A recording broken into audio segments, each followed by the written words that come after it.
나머지 분들은 다 같이 일어나셔서 하나님께서 오늘 우리 주신 말씀 사도행전 26장 24절 25절 말씀을 다 같이 한 목소리로 읽겠습니다. 시작. 바울이 이같이 변명하매 베스도가 크게 소리내어 이르되 바울아 내가 미쳤도다. 내 많은 학문이 너를 미치게 한다 하니 바울이 이르되 베스도 각하여 내가 미친 것이 아니요 참되고 온전한 말을 하나이다. 아멘. 자리에 앉겠습니다. 하나님의 평안이 여러분 심령 가운데 함께 하시기를 예수 그리스도 이름으로 축복합니다. 예전에 오카는 목사님의 광인론이라고 하는 세미나를 녹음된 파일로 들은 적이 있습니다. 그런데 그 강의에 따르면 목사는 사람이 미쳐야 한다라고 이야기하더라고요. 제자훈련이 뭐냐? 사람에 미치는 것이라고 이야기합니다. 그러면서 그 목사님께서 어떻게 자신이 사람에게 미치게 되었는지를 이제 나누어 주셨는데 그것을 듣고 개인적으로 굉장히 큰 도전을 받았습니다. 그러면서 저를 좀 돌아보게 되었습니다. 제가 과연 사람들에게 미쳐 있나? 한 영혼에 미쳐 있나? 근데 사실은요, 조금 더 생각해 보면 우리가 한 영혼에도 미쳐 있어야 되지만 하나님에게도 미쳐 있어야 되더라고요. 우리는 하나님에게 미쳐 있어야 되는 사람들입니다. 특별히 성도는요, 더욱이 그래야 합니다. 그래서 우리는 사람들에게 이런 소리를 들어야 됩니다. 내가 하나님께 미쳤구나. 어떻게 여러분들은 그런 말을 좀 들어보신 적 있습니까? 너가 하나님께 미쳤구나. 들어보신 분 계십니까? 놀랍게도 바울은 보니까 베스도에게 그 말을 들었습니다. 베스도가 바울의 이야기를 가만히 들어보니까요, 이 바울이 하나님에 대해 미쳐 있는 것을 알게 되었다는 겁니다. 궁금해집니다. 도대체 베스도는 바울의 어떤 말을 들었길래 그렇게 생각하게 된 것일까? 바울은 젊었을 때부터 예루살렘에 살았답니다. 하지만 원래는요, 그가 예루살렘 출신은 아니었죠. 그의 부모가 바울 잘 되라고 바울을 예루살렘으로 조기 유학 보낸 겁니다. 그래서 바울은 조기 유학을 예루살렘에서요, 그 당시에 굉장히 유명한 가말리엘 문화에서 공부를 하죠.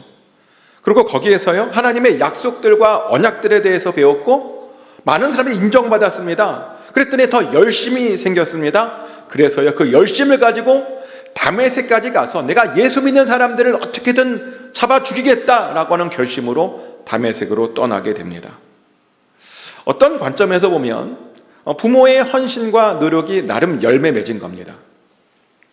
드디어 바울도요, 성공할 기회를 잡은 것이죠. 근데 그런 바울을 예수님께서 만나주시죠. 바울은 예수님을 핍박하러 갔는데 그 핍박받는 예수님께서 바울에게 은혜를 베풀어 주셔서 바울을 만나 주셨습니다. 하늘로부터요, 갑자기 해보다 더 밝은 빛이 비치더니 이런 소리가 들리죠. 사울아 사울아 내가 어찌하여 나를 박해하느냐? 가시체를 뒷발질하기가 내게 고생이니라. 예수님 말씀에 따르면 지금 바울은 예수님을 박해하고 있는 것이랍니다. 그러면서 하는 말이 왜 쓸데없이 가시체로 뒷발질을 하냐는 겁니다. 이게 무슨 말이냐면요, 기껏 뭔가를 했는데 왜 지금 너 스스로를 공격하고 있느냐는 겁니다. 지금 예수님 보기에 바울은 자기 자신을 괜히 쓸데없이 괴롭히고 있는 중이랍니다. 정말 쓸데없는 일을 하고 있다는 겁니다. 주님의 이 지적이 우리로 하여금 많은 생각을 하게 합니다. 왜냐하면 종종 우리도요, 정말 쓸데없는 일로 우리 자신을 쓸데없이 괴롭히기도 하기 때문이죠. 보면 고생도요, 다 같은 고생이 아닙니다. 어떤 고생은 가치가 있습니다. 하지만 어떤 고생은 정말 쓸데가 없이 나만 공격하는 나만 힘들게 하는 그런 고생도 있다는 겁니다. 그래서 우리는 이왕 고생할 때는요, 의미 있는 고생을 해야 합니다. 가치 있는 일에 고생을 해야 된다는 겁니다. 그럼 가치 있고 의미 있는 고생이란 어떤 고생일까요? 의미 있는 고생은 뭐냐면요, 예수님 더 알기 위한 고생입니다. 아멘? 의미 있는 고생이란 뭐냐면 예수님의 뜻을 더 이루기 위한 고생입니다.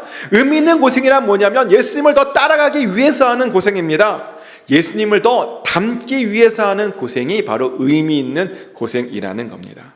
하지만 그 외의 고생은요, 사실은 다 쓸데없는 고생입니다. 왜냐하면 그런 것들은 우리들을 예수님께로 인도해 주지 못하기 때문이죠.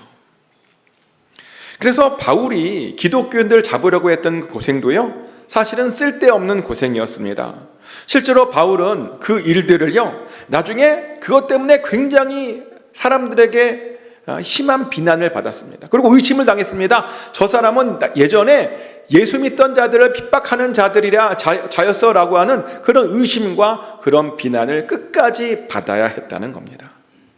그래서 예수님께서 그렇게 지적한 겁니다. 지금 그가 쓸데없는 고생하고 있다고, 자기만 힘들어지는 그런 고생을 하고 있다고. 그러자 바울이 자신의 문제를 발견하죠. 그래서 그 길로 변화를 받아서 예수님의 부르심에 응답하게 됩니다. 드디어 의미 있는 고생을 시작하게 된 것입니다. 그러면 사람들에게 자신이 한 고생 이야기를 합니다. 자신이 어떻게 예루살렘에서 복음을 전했는지, 또 이방적에 가서 어떻게 예수 그리스도의 복음을 전했는지 간증을 하고요. 그리고 마지막으로는 자기가 만난 예수 그리스도의 고난과 죽음과 부활까지 전하게 됩니다. 근데 그 이야기를 듣고요, 베스도가 바울에게 그랬던 겁니다. 너가 미친 것 같다고. 베스도가 보기에 바울이 미쳤다는 거죠. 근데 왜 그랬다고요? 오늘 우리 본문에서 우리는 그 세 가지 이유를 알게 되는데요. 첫 번째로 그렇게 보였던 이유는 뭐냐면, 바울은 하나님을 위해서 자신의 모든 것들을 다 포기한 자였기 때문입니다. 아까도 말했지만 바울은요, 굉장히 잘 나갔던 사람입니다. 가말리엘 문화에서 굉장히 인정받던 자였습니다. 그대로라면 랍비가 돼서요, 사람들에게 앞으로 존경받으며 편안하게 살 수 있는 그런 자리에 있던 사람이었습니다. 그런데 그랬던 그가요, 예수님의 부르심 앞에 다 포기하더라고요. 다 내려놨습니다. 그랬더니 그 일이요, 베스도 눈에는 미친 것처럼 보였다는 겁니다. 포기한 것이요, 너무 아깝다는 겁니다. 실제로 하나님을 위해서 무엇인가를 포기한 사람들의 그 포기 목록을 보면요, 정말 아까울 때가 많습니다. 정말 아까워요. 그래서 사람들이 포기가 쉽지 않은 거다라고 이야기하는 것 같기도 합니다. 얼마나 쉽지 않냐면요, 어떤 사람들이 뭔가를 포기했다고 하면 열광을 보내주기도 합니다. 제가 아는 분 중에서도 정말 많은 것들을 포기한 어떤 장로님이 계십니다. 그 장로님께서는 뉴욕에서 꽤 잘 나가는 IT 기업의 CEO셨는데요, 회사 직원이 무려 500명이나 됐대요. 상상이 되세요? 500명 되는 직원의 IT 기업의 CEO. 근데 그분이 어느 날 갑자기 회사를 정리하더니요, 캐나다 원주민 선교사로 들어가셨습니다. 그러면서 1년 중에 10개월은 캐나다 원주민들과 같이 살면서 그들에게 비즈니스를 가르쳐주는 비즈니스 선교를 하고 계십니다. 그들에게 차가버섯 따는 방법도 가르쳐주고 고사리 캐는 방법도 가르쳐준답니다. 그리고 그것을 또 상품화해서 파는 방법도 가르쳐준답니다. 그리고 그들과 같이 살면서 그리스도인으로서 어떻게 살아야 하는지 직접 몸으로 보여주시며 살고 계신답니다. 그런데요, 사실 그분은 그런 거 안 해도 되는 분입니다. 왜냐하면 그분은 이미 남은 여생을 충분히 놀면서 먹고 살아도 될 만큼 굉장히 많은 돈을 가지고 있는 그런 분이셨기 때문이죠. 심지어 프린스턴 신학교의 이사장이기도 합니다. 기독교에서 꽤 인정받는 높은 자리에 있다는 말입니다. 그래서 그냥 돈으로 누구를 후원하는 그런 보내는 선교사, 내가 가는 선교사가 아니라 보내는 선교사가 되셔도 전혀 사람들이 욕하지 않는 그런 분이십니다. 그런데요, 그런 분이 모든 안락함을 포기하고 편안함을 포기하고 다 내려놓고 하나님의 뜻을 따라서 원주민에게 들어갔다는 겁니다. 제가 한번 식사를 같이 했는데요, 정말 대단하신 그런 분이셨습니다. 그런데 문제는 이렇게 자기의 것을 포기하는 사람들이 정말 많지 않다는 것이죠. 영원한 삶을 위해 이 세상에 의미 없던 것들을 포기하는 사람들이요, 정말 별로 없다는 겁니다. 포기는커녕 이 세상에 마치 영원히 살 것처럼 뭔가 잡으려고 아등바등 하는 사람들이 많죠. 근데 그거 아십니까? 포기하지 않으면 예수님 못 따라갑니다. 포기하지 않으면 예수님처럼 살 수도 없습니다. 왜냐하면요, 예수님께서는 당신의 모든 것들을 포기하셨기 때문입니다. 하늘 보좌를 버리고 우리를 구원하시기 위해서 이 땅에 오셨죠. 빌립보서 2장 6절부터 8절까지 말씀입니다. 그는 근본 하나님의 본체시나 하나님과 동등됨을 취할 것으로 여기지 아니하시고 오히려 자기를 비어 종의 형체를 가지사 사람들과 같이 되셨고 사람의 모양으로 나타나사 자기를 낮추시고 죽기까지 복종하셨으니 곧 십자가에 죽으심이라. 아멘. 예수님은 어떤 분이라고요? 하나님의 본체시랍니다. 그런데도 하나님과 동등됨을 취하지 않으셨답니다. 대신 사람의 모양으로 종의 형체를 가지심으로 낮추시고 죽기까지 복종하셨답니다. 그런데 그런 예수님께서 뭐라고 말씀하신지 아십니까? 우리도 그렇게 살아야 한다고 이렇게 말씀하시죠. 마태복음 16장 24절 말씀입니다. 이에 예수께서 제자들에게 이르시되 누구든지 나를 따라오려거든 자기를 부인하고 자기 십자가를 지고 나를 따를 것이라. 아멘. 우리도 예수님을 따라가려면 당연히 우리 자신을 부인해야 한다라고 이야기합니다. 우리 자신을 포기해야 한다는 것입니다.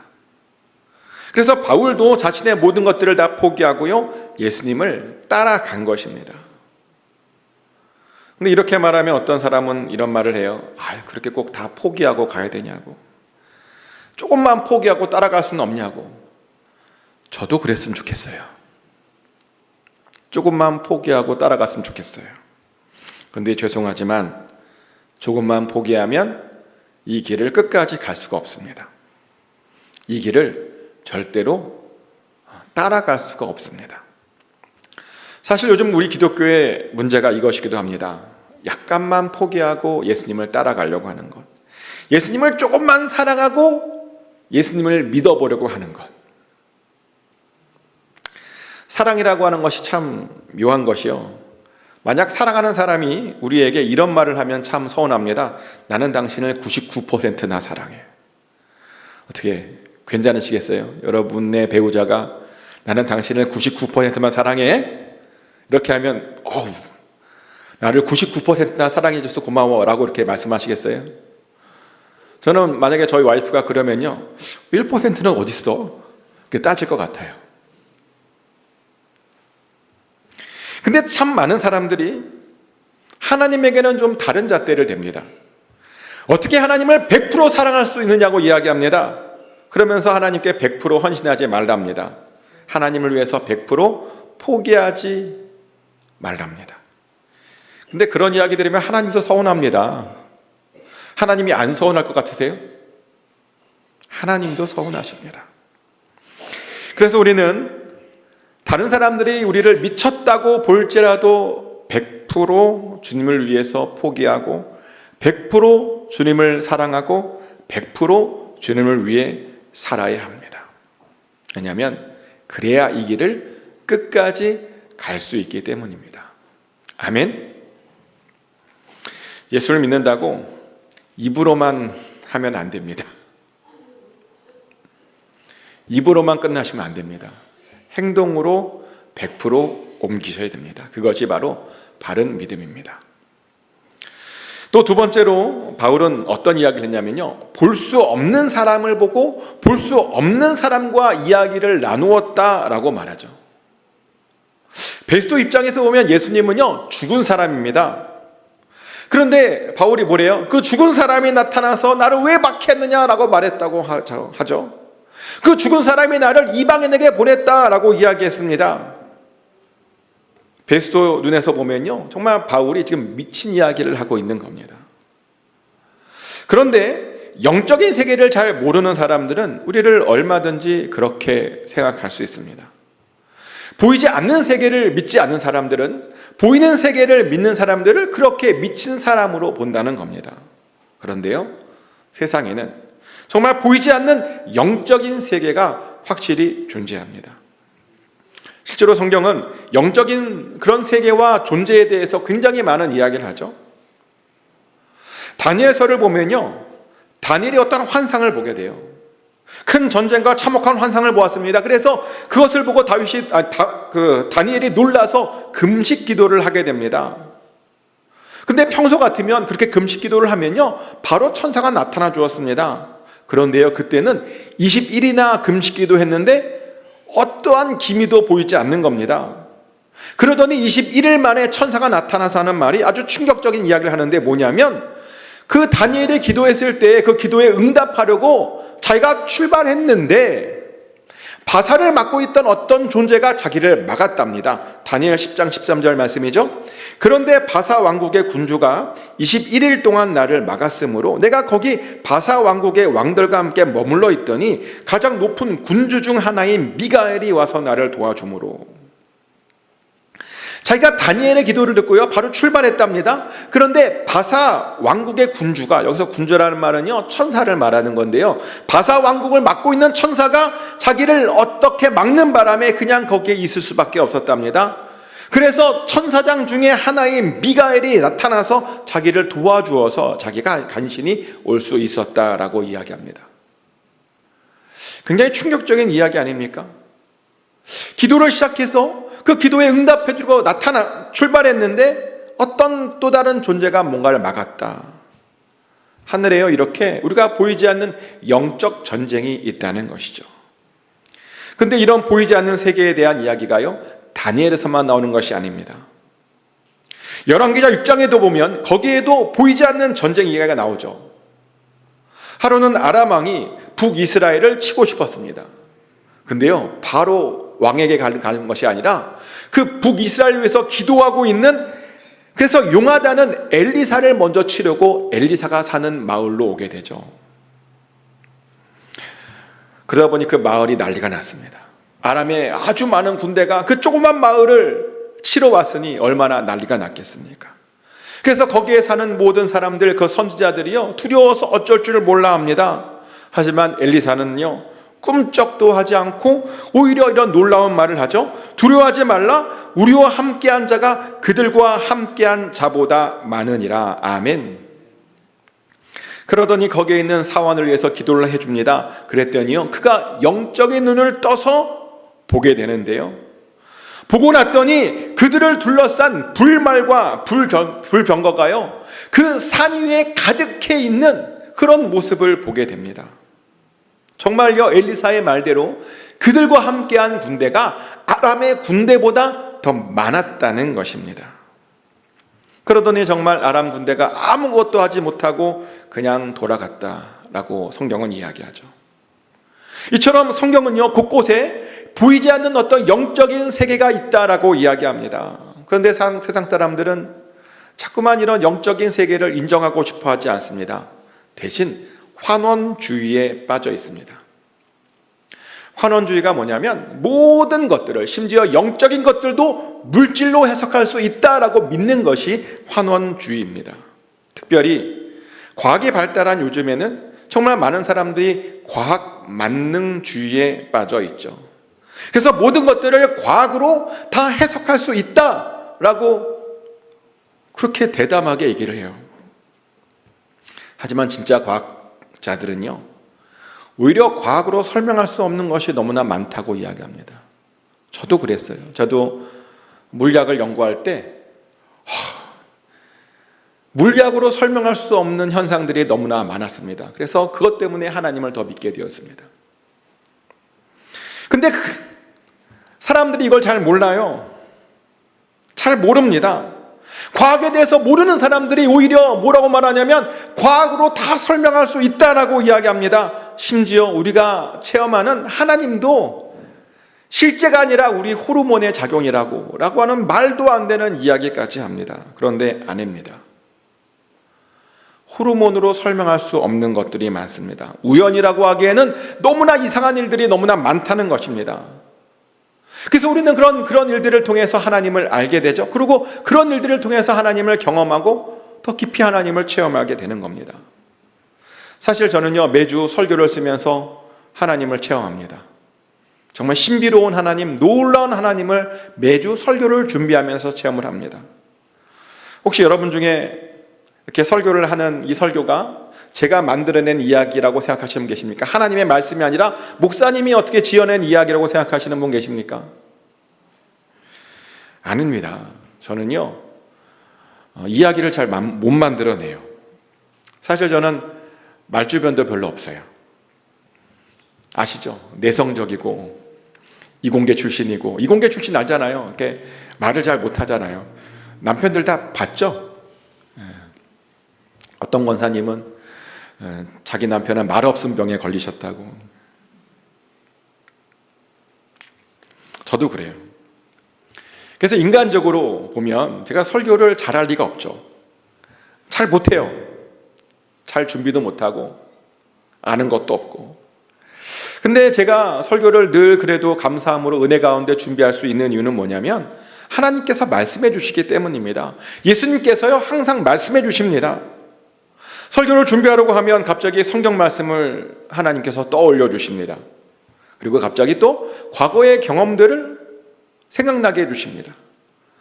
또 SNS에서 아주 좋은 글들을 찾게 해주시고요, 또 누군가의 아주 기가 막힌 좋은 이야기를 듣게 해 주실 때가 많습니다. 그래서 저도 깜짝깜짝 놀라요.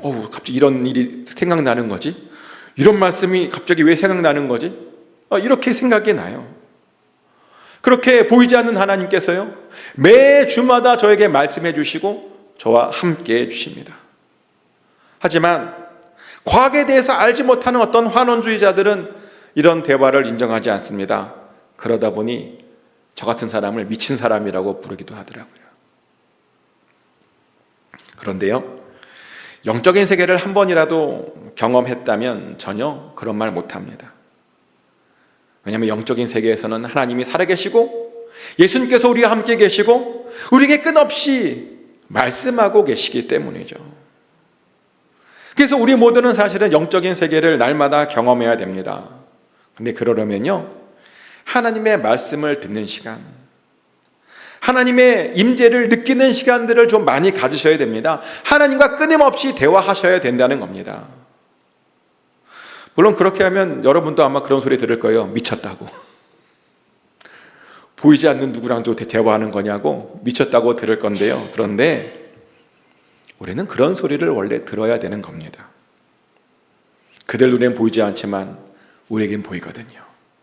그들은 느끼지 못하지만 우리는 느끼기 때문입니다. 그래서 우리는 그런 소리를 마땅히 들어야 한다는 것입니다.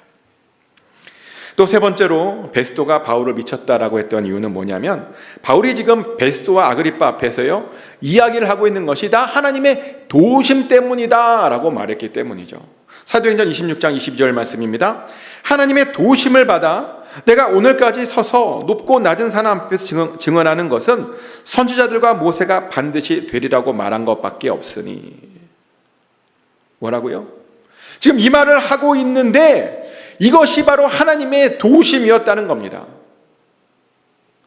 베스도는 이 말을 듣고 아마 굉장히 소름 끼쳤을 겁니다. 왜냐하면 모든 것들이 하나님의 도움이고 모든 것들이 하나님의 계획과 뜻이라고 말했기 때문이죠.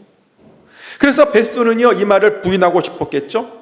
하나님을 인정하고 싶지 않았을 겁니다. 하나님의 계획임을 믿고 싶지 않았을 겁니다. 그래서 그것을 부인하려고요 바울을 향해서 네가 미쳤다, 지금 네가 말하고 있는 것은 믿을 수 없다라고 말했던 것입니다. 그런데요, 모든 것들은 다 하나님의 도우심입니다. 모든 만남들은 다 하나님의 계획입니다. 아멘. 다시 한번, 모든 만남들은 하나님의 계획입니다. 우리의 삶에 우연은 없습니다. 그리고 심지어 오늘 우리가 만난 것, 또 여러분들이 듣고 있는 이 말씀, 하나님의 도우심이고 하나님의 계획이고 하나님의 뜻입니다. 근데 문제는 많은 사람들이 이것을 너무 가볍게 여깁니다. 잘 모릅니다. 이것이 하나님의 도우심이고 하나님의 뜻이라고 하는 사실을 모르고 너무 가볍게 그냥 스쳐 지나가려고 합니다.